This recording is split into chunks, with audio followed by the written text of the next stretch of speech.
Boa noite. Tudo bem com vocês? Oh, coisa boa. Louvado seja o nome do Senhor. Estar aqui com vocês traz muitas boas memórias. Memórias de quando nem nos reunimos aqui em cima ainda. Vocês lembram quando a gente vinha lá embaixo? E a poeira era a nossa companheira. A poeira das construções. Mas Deus é bom. E Ele sempre nos honra, nos abençoa, nos dando um bom lugar para adorarmos. Não é isso mesmo? Muito bem. Nessa noite quero conversar um pouco com vocês sobre o ensino de Cristo. Um ensino que parece simples, mas é muito profundo. E talvez nós, pela busca incessante por assuntos cada vez mais apimentados, acabamos perdendo o sabor dos ensinos simples e profundos de Cristo. Eu lhe pergunto, você trouxe sua Bíblia? Então pegue na mão, feche os olhos, vamos orar. Nosso Deus, nosso Pai Celeste, toda honra e glória ao teu nome. Pedimos a tua permissão ao abrir tua palavra, conversarmos um pouco, entendermos, refletirmos sobre esses ensinos, pedindo a tua direção e o teu Santo Espírito. Perdoa os nossos pecados, fala aos nossos ouvidos, Paizinho, em nome do Senhor Jesus. Amém. Muito bem, então hoje nós vamos falar um pouco sobre a parábola do semeador, que está em Marcos, capítulo 4. Você tem aí? Marcos, capítulo 4, dos versos 1 ao 20. Cumprimento também os amigos que nos acompanham pelo Facebook. Deus abençoe vocês. Sejam bem-vindos a mais um culto da Igreja Central de Mogi Mirim. Eu olho para você, vejo uma câmera, mas eu imagino você sentado aqui com a gente. Então seja muito bem-vindo. Então vamos, você encontrou? Vamos a alguns dados gerais. Alguns dados gerais. Primeira coisa é a questão do Mar da Galileia. O Mar da Galileia ele tem aproximadamente 20 quilômetros de extensão e 12 de largura. Podemos assim perceber que ele não é ligado ao mar, mas sim a uma grande lagoa. É um lago muito grande. Sua profundidade vai de 20 a 230 metros. Podemos entender que ele se faz como uma praia, ele vai aprofundando. Outro ponto interessante é que ele é rodeado de plantações de cereais, grãos e frutos. Então, imagine que enquanto as pessoas estão indo para ouvir a Cristo, eles estão passando por essas plantações. E quem sabe, indo junto, disputando espaço com as carroças que levam os sacos de grãos, eles conseguem visualizar enquanto caminham com as crianças correndo de um lado. Eu não sei se você consegue imaginar isso. Eu imagino as pessoas sabendo que Jesus está ali caminhando entre as carroças, crianças correndo, as famílias conversando, e eles conseguem ver os grãos que caem dos sacos sendo levados pelas carroças. Eles conseguem ver os trabalhadores, quem sabe à sua direita, carregando os sacos nas costas, os semeadores jogando as sementes, à sua esquerda, quem sabe, os campos já prontos para serem colhidos, e assim os ceifeiros trabalhando, campos sendo preparados, e os preparadores tentando bater firme nos rochedos que estão no meio das plantações. A visão que Jesus vai apresentar ao seu público não é uma visão diferente daquilo que eles já viram enquanto iam até Cristo. E essa é uma parte importante, porque Jesus não se comunica conosco através de uma imagem que nós não conhecemos.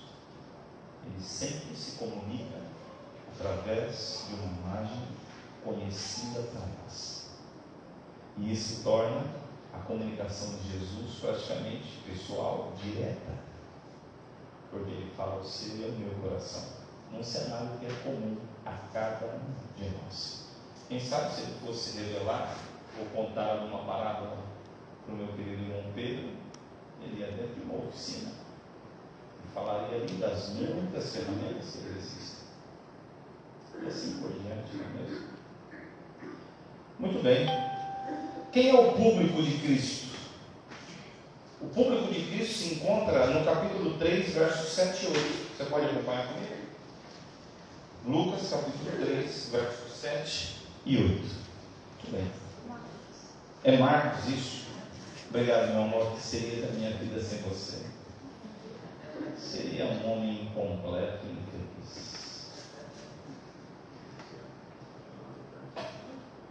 A gente tem sempre que adubar, não é, Pedro? Principalmente a Roberta, que é a minha flor do Mediterrâneo.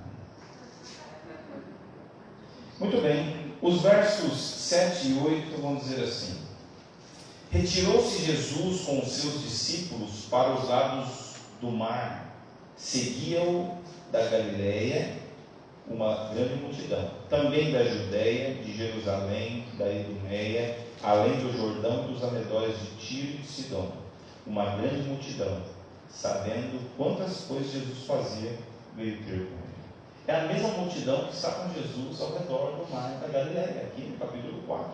E é para esta multidão, uma mistura de povos, que Jesus vai contar essa parábola. Vamos juntos então? Acompanhe-me, por favor, a leitura aí na sua Bíblia. Você que está aqui, você que está em casa também. Voltou Jesus a ensinar à beira-mar. E reuniu-se numerosa multidão a ele, de modo que entrou num barco, onde assentou, afastando-se da praia. E todo o povo estava à beira-mar, na praia. Assim lhes ensinava muitas coisas por parábolas, no decorrer do seu doutrinamento. Aqui também é um ponto interessante. Jesus não falou só esta parábola. Jesus falou muitas parábolas. Mas a principal que Marcos vai nos mostrar, nos dizer, nos explicar, é essa do semeador. Então, pela cronologia que termina essa parábola, nós entendemos que essa foi a última, esse foi o último sermão de Cristo para aquela multidão. Por isso, creio eu, Marcos o destaca, porque deve ter muita relevância. E ele começa dizendo: ouvi, eis que saiu o semeador a semear. E ao semear, uma parte caiu à beira do caminho, e vieram as aves e a comeram. Outra parte caiu em solo rochoso, onde a terra era pouca, e logo nasceu. Visto não ser profunda a terra, saindo, porém, o sol a queimou, e porque não tinha raiz, secou-se. Outra parte caiu entre os espinhos, e os espinhos cresceram e a sufocaram, e não deram fruto. Outra, enfim, caiu em boa terra, e deu fruto, que vingou e cresceu, produzindo a 30, 60 e 100 por um. E acrescentou: quem tem ouvidos para ouvir, ouça. E aí veio a música de apelo e a despedida final. Aqui encerra essa parábola do semeador. A grande multidão ouviu até aqui. Aqui é o fim dela. O que você entendeu até agora dessa parábola? O que a gente pode entender? Bom, eu acredito que alguns começaram a perguntar assim: ué, será que é para nós abandonarmos a pesca e nos tornarmos semeadores? Talvez algumas pessoas, enquanto conversavam e ouviam, se perguntaram: será que é para nós comermos mais frutas? Ou será que é para escolher melhor semente? Perguntas que ficaram na vista da multidão. Mas veja que interessante o verso 10. Quando Jesus ficou, o quê? O que é escrito na sua Bíblia aí? Só. Isso quer dizer o quê? O que aconteceu com a multidão? Eles foram embora. Olha o que aconteceu. Os que estavam junto dele com os 12 o interrogaram a respeito da parábola. Eles respondeu: a vós outros é dado conhecer do quê? Mistérios do reino, mas aos de fora tudo é ensinado por meio de parábolas, para que vendo vejam e não percebam, e ouvindo ouçam e não entendam, para que não venham a converter-se e haja perdão para eles. Essa é uma parte intrigante. Primeiro ponto que podemos observar: Jesus não explicou a parábola para a multidão. Ele explicou o que ele não quis. Para quem que ele vai explicar a parábola? Para quem? Eu esqueci do nosso combinado. Combinado é o seguinte: quando eu perguntar, vocês respondem. Ok? E se vocês tiverem alguma pergunta, vocês fazem depois para mim. Senão o pessoal que está assistindo não vai entender nada da pergunta de vocês. Por que Jesus vai explicar só para esse grupo a parábola? Por quê? Muito bem, tiveram interesse. Meu amigo e minha amiga. Só entende as coisas de Deus quem tem interesse em entender. Guarde isso no seu coração. Os ensinos bíblicos não alimentam uma mente curiosa, mas alimentam uma mente faminta pela verdade. A curiosidade e incredulidade não consegue ser saciada apenas para saber. O Espírito Santo age e explica para todo aquele que quer entender e não apenas saber. E talvez seja por isso que muitas pessoas critiquem muitos dos ensinos de Cristo e dos ensinos bíblicos, porque querem apenas saber para mostrar que sabem e não para praticarem o ensino. Uma vida cristã amargurada é uma vida cristã filosófica, aonde nos contentamos com a saciedade dos pensamentos e não com a prática do entendimento. É muito importante saber, mas com a intenção de praticar e não para discutir, para mostrar que sabe. A multidão foi embora satisfeita, porque ouviu Cristo, mas não entendeu o que ele disse. Isso acontece com você? De repente, quando você está lendo a Bíblia e você está com um horário marcado, você pensa: olha, eu vou ler hoje, eu não entendi nada, mas amanhã eu entendo. Triste dia, porque a sua mente não está alimentada, ela está enganada, porque nós não temos o que mastigar se não entendemos o que Deus revelou para nós. Aqui tem um ponto muito importante, e eu vou pedir para o meu amigo chegar lá naquela parte que fala do mistério. Está escrito aí mistério. Acho que é um dos únicos slides que tem alguma coisa escrita. A palavra, para entendermos melhor o conteúdo desta parábola, é a palavra mistério. Você encontrou aí mistério? Está no verso 11. Quando Jesus fala assim: olha, a eles não, mas a vocês eu vou revelar o quê? O mistério do reino de Deus. Você sabia que aqui é a única vez que a palavra mistério aparece no Evangelho de Marcos? É a única vez que essa palavra aparece aqui. Ela vem do grego mysterium. E o lugar que mais aparece em um capítulo essa palavra é em Daniel, capítulo 2. Pode passar isso? Muito bem. Mistério aparece apenas uma vez no Evangelho de Marcos. Aparece 8 vezes apenas no capítulo 2 de Daniel. Esse mistério de Daniel 2 é a vinda do reino de Deus. Não é isso que fala Daniel capítulo 2? Porque o que espanta o rei, isso é importante que você guarde em sua mente, não é a estátua. O que espanta o rei é a pedra que destrói toda a estátua. A estátua, que para ele é um símbolo pagão de divindade, é destruído por algo que vem sem auxílio de mãos. E todo lugar da estátua é se torna grande reino. Isso deixa Nabucodonosor muito preocupado.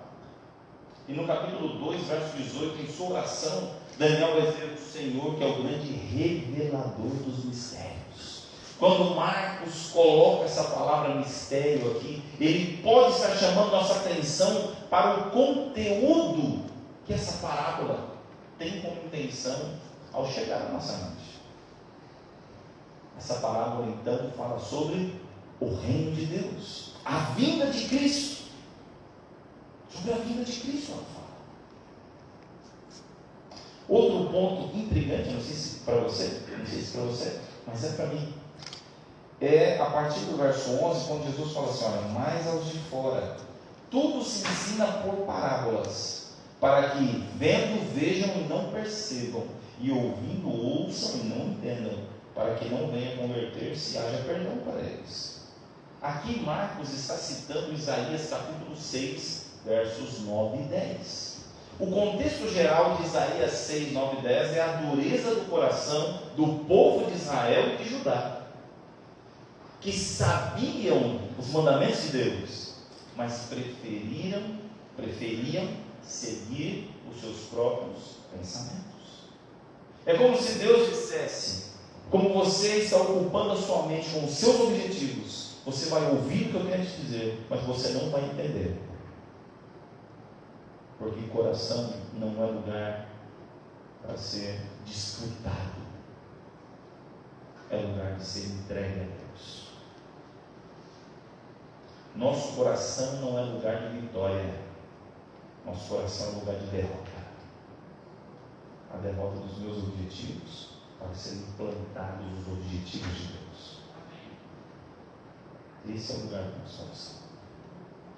Mas ele vai explicar isso durante o tempo que a parábola vai sendo dita, e ele então vai explicar a parábola. Eu peço que você acompanhe a partir do verso 13, quer dizer: então lhes perguntou: não entendeis essa parábola? E como compreendereis todas as parábolas? Eu acho o ensinamento de Jesus fantástico. Jesus trabalha com algo chamado comparação. Nós não gostamos de ser comparados, gostamos? Nós não gostamos muito de sermos comparados, não. Mas Jesus nos compara sempre. E aqui ele faz uma provocação dizendo: se você não entendeu essa, como é que você vai entender as outras? É como se Jesus falasse coisas assim: olha, você se lembra lá no início que eu disse que Jesus falou muitas parábolas, mas esta foi destacada? É como se Jesus chegasse para os discípulos e falasse assim: olha, se você não entendeu essa, o que você entendeu das outras? Vocês passaram um dia comigo aqui, Jesus falando para os discípulos, e o que vocês entenderam? E eu vou abrir meu coração para vocês com uma preocupação. O que você entende quando passa um dia, uma noite, uma vigília?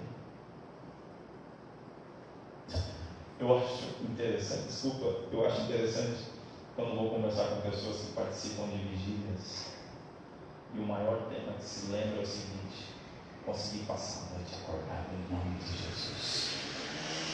Eu acho isso interessante. Mas a minha preocupação é: o que você entendeu dessa noite que você passou acordado? Que você aguenta? Ou você entendeu o que foi ensinado? O que você entende quando termina um culto? Que você é fiel porque vem aos cultos? Ou ao acompanhar o estudo da Bíblia percebe quanta mudança ainda precisamos fazer? Essa é uma parte importante, sabe? Nós corremos o risco e somos tentados a acompanhar o culto porque temos responsabilidades no culto. Eu pergunto a você: se você não tivesse uma responsabilidade no culto hoje à noite, você teria? Meu querido amigo e amiga, não permita que a sua igreja seja como um cardápio à la carte, onde você escolhe ir ao culto porque vai cantar, pregar, orar, abrir, fechar a igreja. Nós estamos aqui por conta de homens, estamos aqui por conta de Deus. É por conta de Deus. Muito bem, obrigado. Jesus então vai revelar, verso 14: o semeador semeia a palavra. Quem é o semeador dessa parábola? Quem é? Jesus Cristo, ele é o semeador. E o que é a semente dessa parábola? É a palavra de Deus. Ela é a semente. E aqui já nos é desvendado um ponto importante, que nos 4 solos citados por Cristo, eles são diferentes, porque a semente é a mesma. É a mesma semente em solos diferentes. Então não há uma semente para cada solo na parábola. Existe solos diferentes para a mesma semente. Muito bem. E deixa eu ver se vocês entenderam bem. O que é o solo nessa parábola? Vocês estão de parabéns. E se você também pode participar escrevendo aqui nos comentários. Participa aí. Depois eu quero ver você pelo que você está escrevendo. A semente é o Evangelho. E o solo, o coração. E ele vai dizer no verso 15: são essas os da beira do caminho, onde a palavra é semeada, e enquanto a ouvem, logo vem Satanás e tira a palavra semeada neles. Sabe, esse aqui é um ponto que hoje nos incomoda muito. Perceba que a palavra é colocada, mas quem tira a palavra? Satanás. Como é que ele tira a palavra? Eu vou trazer o que para mim é a principal ferramenta dele. Se chama distração. Distração. É quando nós estamos aqui de corpo, mas não de mente. Estamos distraídos. Temos dificuldade de separar a concentração pelo lugar. Temos dificuldades. Eu tenho falado a alguns jovens: igreja não é lugar de namorar. Igreja é lugar de estudar a palavra, de louvar, deixa para namorar depois. Se você não sabe separar o horário de namorar, o horário de louvar, como é que vai ser a sua vida? Igreja não é um lugar de negociações. Igreja é o lugar que a única negociação que existe é com Deus. Quando recebemos sua proposta, abrimos mão dos nossos objetivos e entregamos a Ele tudo o que Ele pede. Igreja é lugar de adoração, mas o diabo tenta distrair a gente. Eu não sei vocês, mas algumas vezes quando estou assistindo o sermão, uma frase me chama a atenção e me faz pensar. O sermão de 40, 50 minutos, uma frase me faz pensar. E quando estamos distraídos, as únicas frases que formamos são aquelas das nossas ambições, de estarmos aqui pensando em outra coisa. Eu não estou dizendo isso para pesar seu coração. Não pense isso, não estou aqui para julgar. Ao contrário, tenho essa luta junto com vocês. Mas eu digo isso para você poder saber que isso acontece. É importante também termos uma maturidade de pensamento, que nem sempre, quando as coisas são abertas no púlpito, são para nos acusar, mas para nos fazer pensar. E saber que são orientações para um autoconhecimento, para sabermos como lutar contra o nosso inimigo. O inimigo não vem do púlpito, o inimigo é trazido no nosso coração por nós mesmos. Por isso, ao receber essas informações, não se culpe, mas reflita sobre elas, porque talvez a sua dificuldade não seja o diabo, mas seja você mesmo controlar seus pensamentos. Jesus continua dizendo no verso 16: semelhantemente são estes os semeados em solo rochoso, os quais, ouvindo a palavra, logo recebem com alegria, mas eles não têm raiz em si mesmos, sendo antes de pouca duração, em que chegando a angústia ou perseguição por causa da palavra, logo se escandalizam. Esse é um grupo interessante. Esse é o grupo da necessidade. Quando precisamos de Deus, vamos à igreja, sem muita informação. São os doutores em frases de internet. Você conhece esse? Ele lê o título e acha que sabe o que está escrito no resto do artigo. Nós estamos num período onde o Twitter tem sido uma das grandes fontes de conhecimento. Através de uma frase ou pensamento se tira grandes conclusões. Quando a pessoa que escreveu está num contexto diferente do nosso, compartilhando o pensamento dela e não pedindo para você pensar como ela. E nós, como cristãos, devemos medir e pensar tudo o que lemos na balança, guiados pela palavra e não pela nossa necessidade do coração. Porque às vezes, no abrirmos a Bíblia e estudarmos a palavra, acabamos não compartilhando esse amor que Jesus demonstra. Mas quando vamos para as redes e vemos ali alguns discursos de ódio e preconceito, parece que temos mais afinidades com esses pensamentos, os quais compartilhamos com as pessoas, expondo aquilo que não precisávamos, uma opinião superficial sobre um assunto que nós não temos conhecimento em profundidade. E aí somos taxados, legendados, rotulados por um compartilhar de uma frase de ódio ou de preconceito. Meu amado amigo e amiga, o principal sinal dos discípulos de Cristo não são os discursos de ódio. Mas Jesus diz que os seus discípulos seriam conhecidos pelo quê? Pelo amor. Não é isso que diz no Evangelho de João? Vocês vão ser conhecidos pelo amor, não pelo julgamento, não pelo moralismo, ou por sermos guardadores da lei, porque o fim da lei é o amor. E se você ama, provavelmente você tem se esforçado para guardar a lei do Senhor. Eu comentei ontem na igreja aqui, junto com o pastor Elias e o pastor Coromar, esse ano cuidamos da igreja do Nasco. Um pensamento que eu quero compartilhar com vocês é que nós hoje, pelo menos a minha percepção, nós temos mais raiva do erro do que amor pela verdade.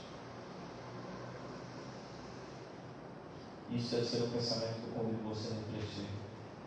Nós odiamos mais o mal do que amamos o bem. Eu não estou dizendo que você tem que amar o mal, não. Estou dizendo que a gente tem que fugir do mal. Mas precisamos amar o bem. Outra característica desse do sol rochoso é uma confiança em si mesmo. Principalmente aqueles que querem uma solução para a sua vida, vêm à igreja, mas não leem a Bíblia. E quando vêm as opressões causadas, às vezes por Deus, às vezes por Satanás, para testar a fé é quando nós caímos e temos a falência da nossa fé.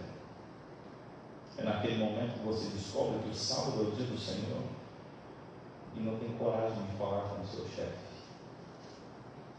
O problema não é a nossa covardia, a questão é a nossa falta de fé que Deus pode transformar o coração do seu patrão. A questão não é o medo de falar e ser negado o pedido, é a falta de fé em crer que o Espírito Santo pode enternecer o coração daquele que hoje controla o seu horário de trabalho. Então, meu querido, não confie em si mesmo, confie em Deus. Pastor, eu sou um covarde. Eu entendo, todos nós temos covardia, medo, o pecado descontrolou os sentimentos. Mas o meu convite para você é você confiar mais em Deus do que em si mesmo. Confiar mais em Deus do que no medo do erro. Foi Deus que te chamou. Foi Ele. Não confie nas suas próprias obras. Confie nas obras de Deus. O próximo grupo, praticamente o penúltimo, vai dizer assim: os outros, os semeados entre os espinhos, são os que ouvem a palavra, mas os cuidados do mundo, a fascinação da riqueza e as demais ambições concorrem, sufocam a palavra, ficando ela infrutífera. Aqui é um ponto importante, que eu peço que você acompanhe com carinho. Perceba que as anteriores, o resultado da palavra foi morto, certo? O primeiro que aconteceu, o inimigo vai embora, não frutificou, nem existe mais. O segundo foi queimado, não tinha raiz, morreu. Agora, esse aqui, ele está sufocado. E qual é a principal marca negativa dele? Qual é? É a última palavra que fala dele. Infrutífera. Está vivo, mas não produz frutos. E uma árvore que não dá fruto serve para quê? Para não ser assim taxado de estar generalizando mais. Uma árvore que deve dar frutos e não dá fruto, ela é inútil. Porque existem muitas árvores que são úteis para sombra, essas coisas, eu quero deixar claro isso. Então, uma árvore frutífera que não dá fruto, ela é inútil para a sua existência. Porque a existência dela é para produzir. Ela está viva, mas está morta. Eu confesso para vocês que a palavra inútil é a palavra que me faz tremer inteiro. Eu morro de medo de ser inútil. Muito. É algo que me faz tremer. Ser inútil. Ocupar um espaço de alguém que poderia estar fazendo algo. Isso para mim é a pior coisa que tem. E quando eu olho essa planta, o resultado da semente nesse solo,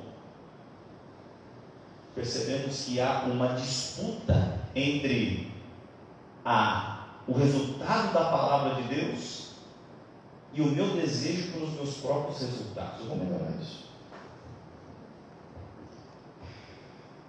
Aceitamos a Cristo, mas não deixamos o mundo. Porque você não foi chamado para ser igual a todo mundo. Você foi chamado para ser diferente.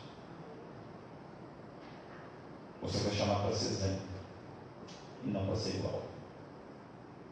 Esse discurso que devemos ser iguais às pessoas não é bíblico, porque Deus nos chamou para sermos diferentes. Esquisito depende de quem te vê, porque é muito esquisito você deixar de abrir o seu comércio em um dia de comércio mais da lucro para ir para uma igreja. É esquisito. Outra parte interessante aqui, porque o próprio Cristo explica, é a busca pela fascinação da riqueza. É o desejo de ter aquilo que você não precisa, porque o seu status não deixa. Nós sofremos hoje pelo consumismo desenfreado. Hoje vivemos o momento ostentação do cristianismo. Porque quando encontramos cristãos com dificuldade de comer e com o telefone de lançamento no bolso. Para quê? Para quê? Um carro do ano pagando aluguel. Caro. Para quê? Indo em grandes restaurantes, mas minguando um conforto no lar. Para quê? Para que os outros achem que você é algo que você está se enganando? Meu amigo, se você pode ter um carro do ano, tenha. Se Deus te deu condições para isso, tenha. Se Deus não deu, tenha o que você pode. Mas pastor, o que vão falar? E daí com o que vão falar? O importante é que a minha família tenha um conforto. O importante é o que Deus pensa de mim, não é o que os outros pensam de mim. Pastor, mas o meu filho precisa? Não precisa. O telefone serve para quê? Para um adolescente. A última coisa que eles usam é para ligar. Sim ou não? É para ligar que usa o telefone. Então, pai, mãe, não se mate para saciar a vaidade do seu filho. Você não está educando, você está atrapalhando. Porque os nossos filhos precisam aprender que o limite da família é esse. E o que dá para ter é isso. E quando ele crescer, ele não vai viver uma vida aonde deve para mostrar que tem. Que infelizmente é o que está acontecendo hoje. Fotos com sorrisos, mas se virasse a câmera um pouquinho para o lado e a borboleta, esse é o nome de tudo que tem, mas nada lhe pertence. Os cuidados do mundo, muitas vezes a moda tenta levar você. Eu não estou dizendo que você deve se vestir mal. Não, você deve se vestir bem. Você deve se vestir muito bem. Você deve cuidar do seu corpo. Você deve cuidar da sua mente. Você deve cuidar da sua alimentação. Você deve ser uma pessoa de boa aparência. Mas isso não quer dizer que você deve comprar roupas porque tem um nome especial nelas. Compre coisas boas que cubram o templo do Espírito Santo com o seu corpo, mas não porque a TV diz que é essa marca que tem que ser usada. Vista-se bem com o que o seu dinheiro pode comprar, e em oração peça a Deus que te ajude a comprar boas roupas que durem, porque essas coisas atrapalham, sabia? Nosso entendimento do Evangelho. Entenda com carinho, com o amor que vocês sabem que eu tenho por vocês. Quando nós colocamos o olho demais naquilo que não podemos ver, nós perdemos o foco na palavra de Deus e vivemos olhando aquilo que não é nosso, porque é insanidade você comprar algumas coisas pela moda hoje. É insanidade.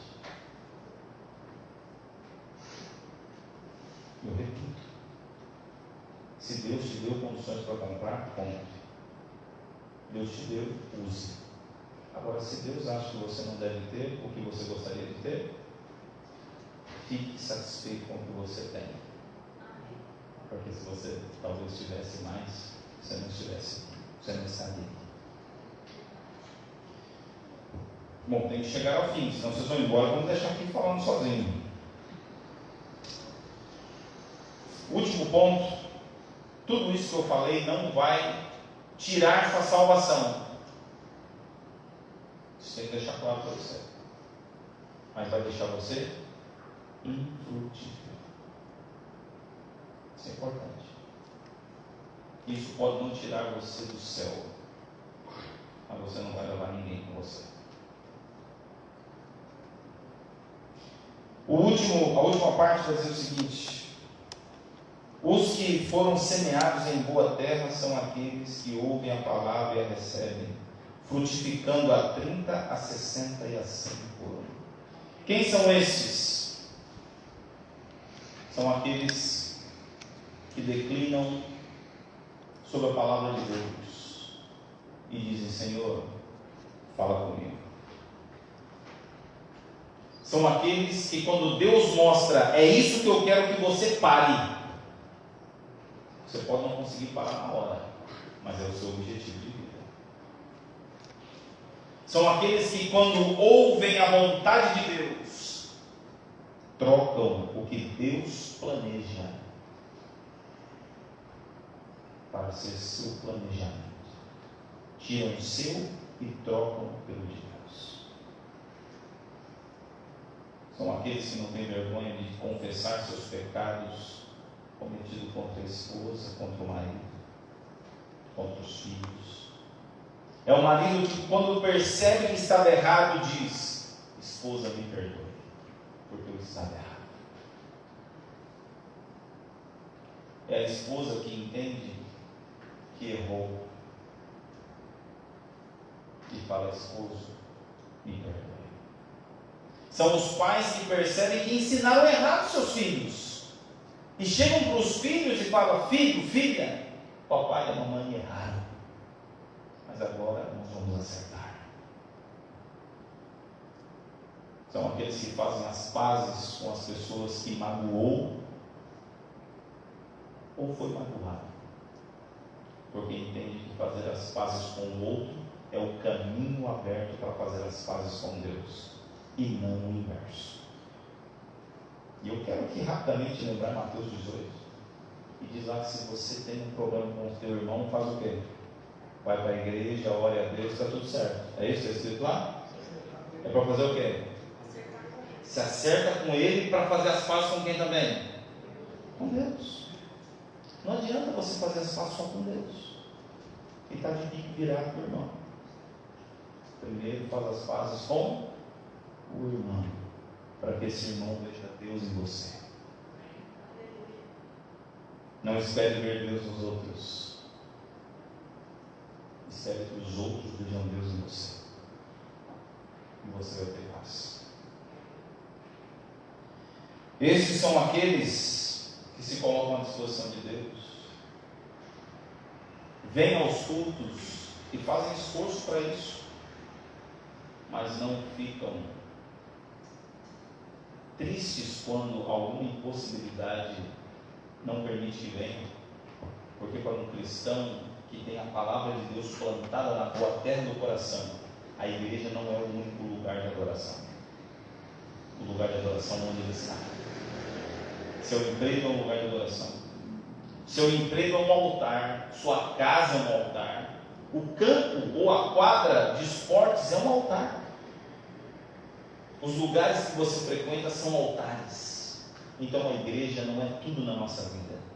A igreja é o lugar de reunião daqueles que, assim como eu, lutam contra a sua natureza pecaminosa e aceitaram Jesus Cristo. E é por isso que eu tenho prazer de estar aqui. Porque aqui eu vejo você. Aqui eu vejo vocês.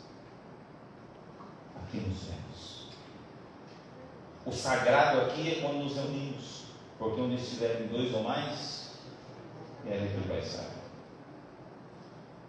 Não alimente a sua mente com o descarrego de pensar que ao estar na igreja está tudo certo, porque a igreja é o último lugar onde você pode se encontrar. O lugar de encontro é o seu coração. É na sua casa, no silêncio do estudo da palavra de Deus, que você tem um encontro com Deus. Igreja é o lugar de se encontrar com os irmãos, compartilhar o conhecimento adquirido nas madrugadas de oração e estudo, compartilhar os motivos de oração, compartilhar as lutas, as dificuldades. E quando assim fizermos como igreja, quando formos despertados para isso, você não vai ter vergonha nem medo de dizer: irmão, ore por mim, porque eu estou em provação. Porque você não vai ter o preconceito de dizer pensando que o outro vai te julgar. Porque na verdade, quando estivermos tendo encontros diários com Deus, nós vamos olhar para o outro e ter compaixão, porque nós somos transformados pelo que vemos. Não vamos ter medo de confessar nossos pecados uns aos outros, como a Bíblia diz, porque eu sei que ao invés de criticar, esse irmão vai me consolar e orar comigo. É isso que acontece no solo que é preparado pelo Espírito Santo e produz. Meu desejo é que o seu coração seja um bom solo. Seja um bom solo. E se você sabe que não é, peça ao Espírito Santo vir com a enxada dele, que ele arranca o que tem que arrancar. Dói, sangra, mas vai produzir bons frutos. Eu posso orar com você? Consegue entendermos? Nosso Deus, nosso Pai eterno, Senhor, pedimos que o Senhor revie o solo do nosso coração, para que tudo que está atrapalhando o desenvolvimento da semente da palavra seja arrancado, tirado, queimado, eliminado, Senhor, da nossa mente. Muitos de nós, Senhor, têm ervas daninhas na mente, uma dificuldade, Senhor, de cultivar bons pensamentos, porque o inimigo plantou o jugo. Senhor Deus, arranca isso e ajuda-nos, Senhor, a ter um coração onde a Tua palavra seja o adubo que faz crescer a semente. e que o fruto seja uma vida transformada, uma vida em transformação, onde compartilhamos os frutos que o Senhor tem feito brotar em nós. Senhor Deus, abençoa essa igreja que amamos, ilumina o caminho de cada um, essa igreja física, essa igreja virtual. Deus, dê a tua paz, uma boa semana em nome do Senhor Jesus Cristo. Amém. Deus abençoe a todos vocês. No próximo domingo, que Deus o traga e que você aprenda cada vez mais a palavra.